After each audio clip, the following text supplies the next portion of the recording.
Baik, Assalamualaikum warahmatullahi wabarakatuh. Waalaikumsalam. Terima kasih Ibu Mariama SOC telah menyempatkan waktunya untuk saya wawancara. Perkenalkan, Ibu Mariama ini merupakan kepala sekolah SDIT Anak Soleh Kabupaten Mempawah. Baik Ibu, saya akan mewawancarai Ibu terkait dilema etika kebujukan moral. Pertanyaan yang pertama ya Ibu, kita langsung saja. Selama ini bagaimana Anda dapat mengidentifikasi kasus-kasus yang merupakan dilema etika atau rujukan moral Ibu? Terima kasih kepada Ibu Shirley yang telah memberikan atau menjadi saya sebagai objek wawancara. Baik, insya Allah nanti dari pertanyaan akan saya coba jawab ya. Terkait dengan bagaimana saya mengidentifikasi kasus-kasus terkait dengan dilema etika. Di sekolah ini banyak sekali peraturan-peraturan yang ada di sekolah, kan? Baik peraturan untuk siswanya, untuk gurunya terutama. Itu ada beberapa peraturan, misalnya jam mengajar, gitu kan, kemudian jadwal piket, itu juga terkait dengan kedisiplinan untuk gurunya. Jadi kita buat ada beberapa peraturan, misalnya pakaian juga, jam kerja, kapan waktu mulai kerjanya, nah seperti itu sih. Ya, baik. Ini kasusnya adalah kedisiplinan ya. Iya, disiplinan. Selama ini bagaimana Ibu menjalankan pengambilan keputusan di sekolah, terutama untuk kasus-kasus di mana ada dua kepentingan yang sama-sama benar atau sama-sama mengandung nilai kebaikan? Ya. Dari berbagai macam disiplin itu kan pasti banyaknya ada pelanggaran-pelanggaran, gitu kan. Pelanggaran-pelanggaran itu yang memang harus diambil secara bijak cara mengatasinya, gitu kan. Terkait dengan apa sih yang dilakukan oleh guru tersebut, apa sih yang dilakukan. Jadi tetap harus kita ambil kebijakan apa yang dilakukan olehnya, pelanggaran apa yang dilakukan olehnya.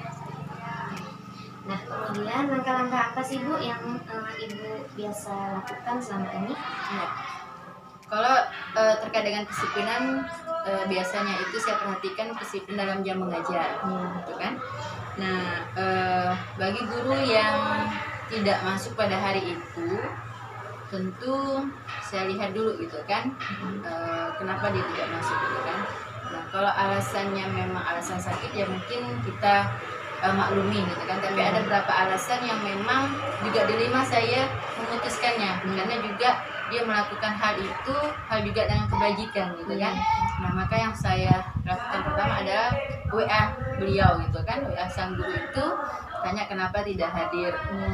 Kadang kan tidak ada pemberitahuan. Kalau pemberitahuan tuh tidak ke saya langsung gitu kan. Nah, saya cek dulu dia lewat WA gitu kan, kenapa tidak hadir, barulah nanti besok atau pas jam mengajarnya dia itu kita panggil secara langsung dengan tatap muka. Seperti itu ya Bu. Iya. Jadi pendekatan terlebih dahulu ya Iya. Bu ya, untuk mengetahui kasus apa yang terjadi. Iya. Nah, hal-hal apa saja yang selama ini Ibu anggap efektif dalam mengambil keputusan pada kasus-kasus dilema etika, terutama kedisiplinan Ibu? Iya. Hal yang paling efektif saya tadi sih pertama WA dulu lah gitu kan. Iya. Kemudian saya panggil secara langsung Iya. per individu di kantor gitu kan. Kalaupun ada kejadian-kejadian yang sifatnya ini, langsung kita kadang dalam satu forum Iya. kita ada rapat gitu kan, tapi rapatnya tidak hanya membahas tentang itu, tapi saya ada selipkan terkait dengan kedisiplinan daripada guru-guru semua. Jadi terselip di sana ya Bu. Iya. Nah, kemudian hal apa saja sih Bu yang selama ini merupakan tantangan dalam pengambilan keputusan pada kasus-kasus dilema etika? Iya.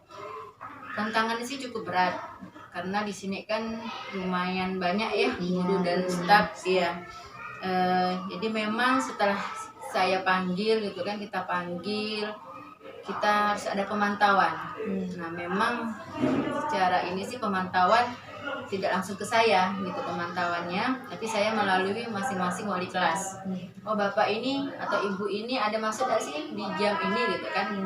Kalau misalnya dia ada masuk berarti apa yang ingin saya sampaikan tersampaikan gitu kan. Itu sih, jadi tetap saya pantau setelah ditanya gitu kan. Baik, Bu. Nah, kalau begini Bu, apakah ada memiliki sebuah jadwal khusus gitu bukan untuk menentukan apa langsung menyelesaikan di tempat atau memiliki sebuah jadwal untuk menyelesaikannya? Nah, bentuk dan prosedurnya seperti apa gitu Bu?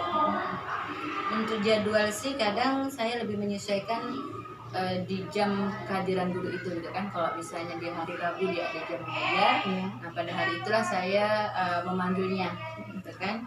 Kalau secara prosedur sih hanya berupa prosedur lisan, teguran lisan ya. Teguran lisan, Karena ya. kecuali hal-hal yang berat Iya. yang memang ya harus saya rembukan dengan beberapa guru yang saya anggap senior gitu kan. Nah, kita rembukan bagaimana cara menegurnya seperti itu.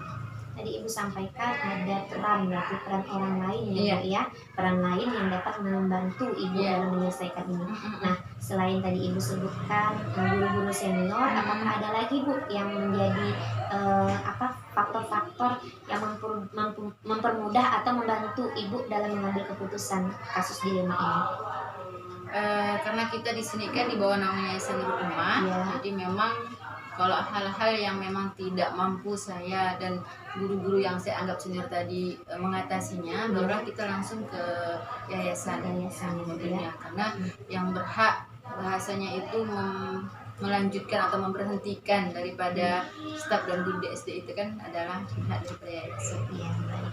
Nah, dari semua hal yang telah Ibu sampaikan, pembelajaran apa yang dapat Ibu petik dari pengalaman dalam pengambilan keputusan dilema etika ini? Ya. Untuk materi tentang D5 ini kan saya baru juga Iya. belajar ya gitu Iya. kan, walaupun secara nyatanya ternyata udah pernah dilakukan, Iya. cuman bahasanya yang D5 D5 etika etika namanya, gitu iya. kan.